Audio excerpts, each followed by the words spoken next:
James Lynch here for MMA News. Happy to be joined by AJ McKee, who's coming off a super impressive victory over Darrion Caldwell last week at Bellator 253. A very relaxed AJ McKee, I should say. AJ, how's it going, man? I'm doing good. How about yourself? I'm doing well, but you look really comfy, man. Is that like the go-to spot when you get home from training? Yeah, it's on the couch, you know what I mean? Still got a little bit of daylight out, so you could just enjoy the breeze coming through the living room in the back. And no crying kids. Yes. No, for sure. That's good, man. So, yeah, this is my little area. I like to come back here, just relax after practice and kick it. And do interviews. I appreciate it, man. Before we talk about that huge win last week, I wanted to know what it was like fighting during the pandemic because, this is the first time you've had to deal with, COVID tests and all that stuff leading into the fight. How different was this fight week compared to others? It was real different. I was expecting to get there Saturday, work out Sunday.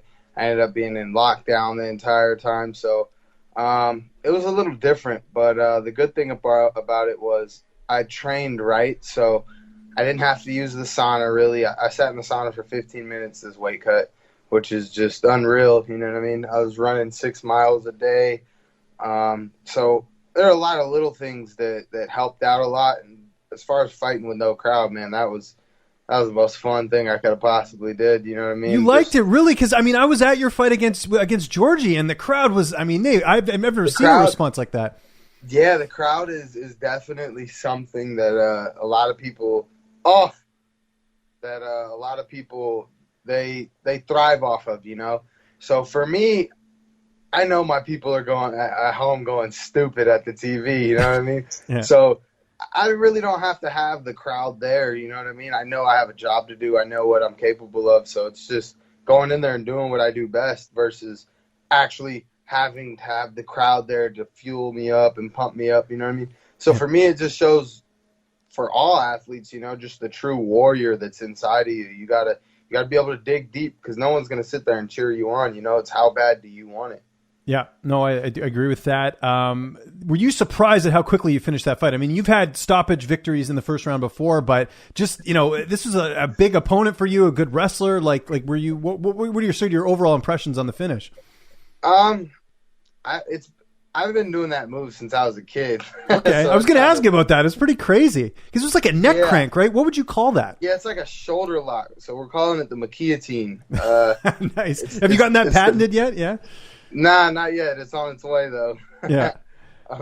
So it starts from like a front headlock. I used to do chin whips a lot as a kid. So in wrestling, you can't sit to your back, but if you throw a chin whip and you get stuck sitting on your back, it becomes like a fight between their neck and how low they can keep their hips.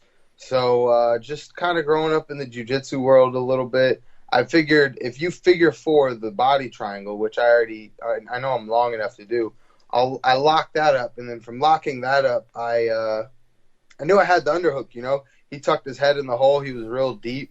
So I just kind of locked up that body triangle, and once I had that underhook deep, I just waited, I waited for the correct time to adjust, and that was all she wrote.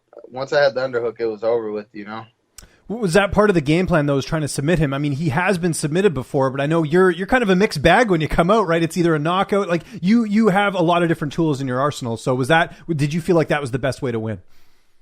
Definitely. I kind of said the way it was going to go, I didn't know how it was going to come, but I knew I was going to soften him up a little bit on the feet, and he was going to feel the power and go to what he does best, and that was wrestling. So once he shot that takedown, I was like, damn, this was a quick takedown. But I didn't really panic, I wanted to stay calm and show him that I was comfortable. You still there? Yeah, I am. Are you still there? Okay, cool. That's good. Yeah, I can't see you anymore, but. Oh, weird. Okay. I can I can see you anyways, but yeah, so you were saying? So yeah, I just once I had it locked, I knew that was it, Okay, makes sense. How did you celebrate? Because everything's closed down. I didn't. I went to the table, gambled a little bit. I won like what, $500, $600. Did you really? Good for you, man. Yeah. What did you play? So I played a game that I was actually clueless on. I was playing craps. Okay. So That's my dad's game, but I don't know what I was out there doing, but I was doing it. Okay, good for you, man. That's great. What's been the feedback from Bellator? I mean, obviously you know what your next fight is, but they had to be thrilled. I mean, that's another highlight reel finish from you, and on a big card like you headline.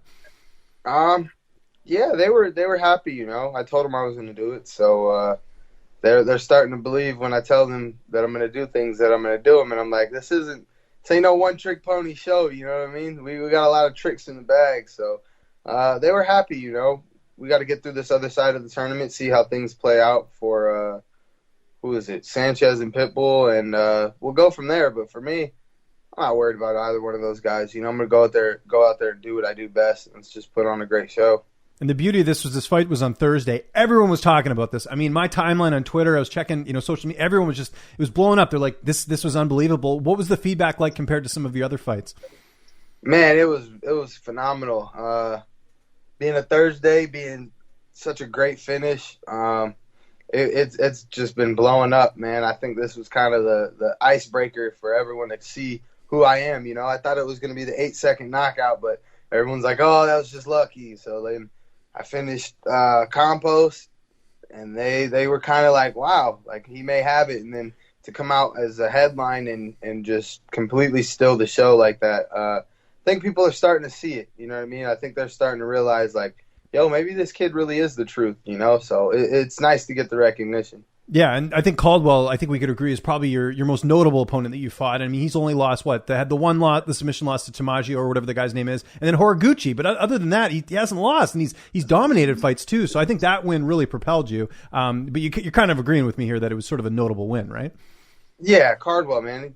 NCAA champ. You know what I mean? I grew up wrestling. I grew up watching the dude wrestle. Like he's for sure one of the pinnacles of wrestling in the sport. So he held it down, man. But at the end of the day, like I've always told everyone, this isn't wrestling. You know what I mean? This is MMA, and this is my world. Like this is what I grew up in. You know? Yeah, I grew up wrestling, and I grew up doing a little bit of jiu-jitsu, but overall fighting. Like that is what I love, you know what I mean? I'm gonna mix it all up, and that's what's played such a big part in my career so far. What did you think of Pitbull's win over Carvalho? Because we haven't talked since then. Finishing him in the first round. It was cute. Okay. You know what I mean? Like I think the whole setup was kind of just awkward. Okay. That's the best word I could give is awkward. Like. He sent the 3 young up-and-comers that he hasn't fought any of them to the other side of the bracket, and he went to the other side of the bracket and no against Carvalho, but he picked the easiest fight. Okay, fair enough. Strategically, that's what he did. You know, he's now what? He only has to worry about 3 guys that he's beaten already. He knows what to look forward to, you know. When he fights me, he doesn't know what to look forward to, and I think that's going to be the big mind-boggling point for him is, well, what is AJ going to do? He has no idea. And I don't. But I do know I'm going to beat his ass, and that's the end of the story. Well, we'll talk about that potential fight in a sec, but obviously Emmanuel Sanchez is next for Pitbull. You were pretty high on him in our pre-fight interview, before your fight, and just talking about him, and man, did he deliver. I mean, that was a one-sided fight with him and Vishal. Your just overall impressions of his performance in that fight. Great fight. He's always had the same output. He's got a lot of output, great cardio.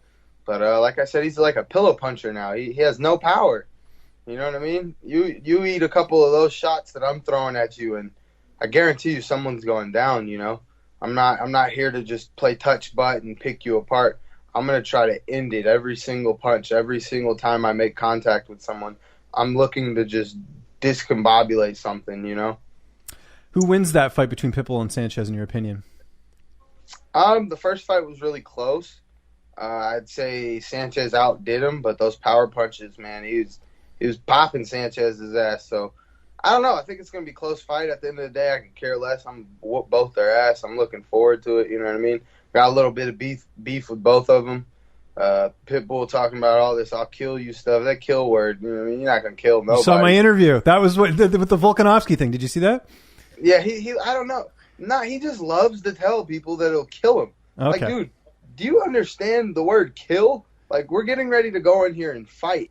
Like, I'm the type of person that I'd choke you out. Even if you tap, I'm going to keep squeezing just because you speaking that kill word. Like, you're not gonna kill nobody. You know what I mean? Okay. Like, let's keep it professional. Let's keep it cordial. And you know what I mean? I've given nothing but respect to the man, but at the end of the day, his time's coming. You know, and it's gonna happen, whether it's at 45s or 55s. And I think he takes it personal because I come at him so strong. But hey, it's I guess I would feel threatened as well when my job's being threatened. Do you think, again, not looking past Manuel Sanchez, he can very much win that fight. Like you mentioned, the first fight could have gone either way. But you and Pitbull, I mean, that to me looks like one of the biggest fights in the promotion's history, one of the biggest fights in MMA history, just because you've got this guy in Pitbull, double champ, fighting a guy in you who's undefeated. Do you see it that way as well? I mean, not looking past the Pitbull Sanchez fight, but it is a monumental fight if that does end up happening. Definitely. And that's why I think regardless whether Pitbull wins or loses, it's a fight that has to happen. It's the fight the people want to see. You know what I mean? I've been calling his name for 17 fights now since my very first fight in the Bellator cage. He's been the man to beat, and that's what I'm saying. It's nothing personal. You know what I mean? I got to derail that train. You know what I mean? You've been a champ long enough. You've beat a lot of champs, but at the end of the day, I'm the champ killer, and I'm coming to take that champ out. Like, you know what I mean? And that's just how it has to be. Now, I know someone not on your radar, but someone that did fight on your card and had their debut. And I'm Canadian. Got to mention him. Jeremy Kennedy. Did you see his fight against Matt Bessette? Did you happen to catch that? No, I did not. Okay, no worries. Just figured I'd ask. He came over from the UFC. That's the only reason I was asking. Speaking of the UFC, I know Bellator's your home. You're happy there. Everything's good. But does part of you ever think, how you would do against some of these featherweights in the UFC? Because I think, that win on, last week is something that I think woke up a lot of people in saying that, this kid's very talented. Definitely. It's always been a dream to go beat up on some of those guys.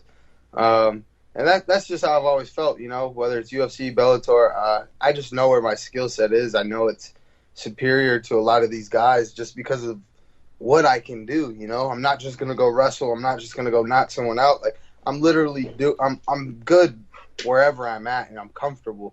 So I think that's a big part. Maybe we get some cross promotion going or something. I get the Snickers deal going, undefeated deal, and we can start doing big things. You know what I mean? Yeah. Any update on that, by the way, the Snickers thing? It's coming. I can feel it. I can feel it. It's coming. I feel like everyone's just kind of sitting back waiting. A lot of people are waiting for me to prove myself. Now that I've proven myself, now they're like thinking like, all right, shit, let's do it. You know what I mean? So I think for sure before the next fight I should have something. If not after the tournament, for sure. But after the tournament, that just shoots my stock way up even more. You know what I mean? So I'm just being patient. Keep looking at things on the bright side. If it doesn't happen, I'm sure there's someone out there that will do something. But hey, persistence is key. It's a marathon, not a race. Have you heard any idea when that Pitbull and Sanchez fight could happen? Because I'm sure you're thinking about when you're going to fight next.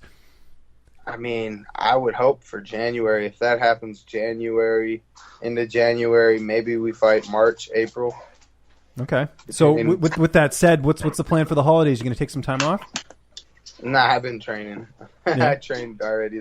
I trained Monday, yesterday, today. No days off, man. This is a lifestyle, you know what I mean? I want to be the best in the world, so you gotta train like the best in the world, and regardless, like, this is my job, so I gotta wake up and do it, even on the days that I don't want to do it. Hypothetically, I always like throwing that word out there. If you fought Volkanovski right now, style-wise, how do you look at that fight? Oh, that's an easy fight for me. Okay. He's too stiff. No, honestly, he's too stiff. He's too stiff. Yeah, he's got great wrestling, but the second we hit the ground, it's gonna be a show. You know what I mean? Mm-hmm. So that's what I'm saying. Style-wise, I'm a bad fight for a lot of people, whether it's UFC or Bellator. But man, I got the gas tank to go with it. No one's made it out of 3 rounds. I'd like to see someone put up with what I can throw for 3 5s and then go into a 4th round. It'll be fun. That's when the true lion has to come out. Do you think Volkanovski is the best featherweight in the UFC right now, or do you see someone else, maybe an Ortega? No? Who do you think's the best? Holloway. I feel like he's striking-wise, he's one of the best and most elite strikers. So, like, I think that was the super fight that I've always wanted. Obviously, superstar-wise, Conor's probably the biggest superstar you can possibly fight. That's a fight. Him being a southpaw, that's something I'd love to play with. You know what I mean? So for me, it's not just about, you know what I mean, who I feel the best is. It's also the people's champ, you know. You got to be the people's person. So whatever fight they want, you know what I mean, I'm willing to go out there and fight. Brian Ortega, I owe him a triangle. He put me in a triangle when I was like 19. So Ortega. Did he really? Oh yeah. So I don't let shit go. You know what I mean? So he's cool and whatnot, but yeah, I'm coming for his neck too. Where did you train with him? UFC gym in Torrance. Oh, gotcha. Okay. Right before I went off to college, I went up to UFC gym. I had no idea who he was. He was probably like 8-9-0 at the time, and yeah, we were wrestling, going at it, grappling, scramble, and he caught me in a fucking triangle. And I didn't want to tap, but I tapped, but I ain't let it go yet. I got to get that get back. So, what are the Thanksgiving plans? Eat, spend time with the family, and that's about it, man. Keep training. No days off. I'll let you get to it, man. Appreciate the time. Again, congrats on the big win. Anyone you want to thank? Any sponsors? Any social media you want to plug? The floor is yours, man. Yeah, definitely. All my sponsors. Shout out to Monster, TC1, Lena Eggwise, Dr. Kessler. Who else we got out there? Affliction, Barbarian. And I always got to give glory to the man upstairs, man, because none of this would be possible without him. And, of course, appreciate you for having me on the show.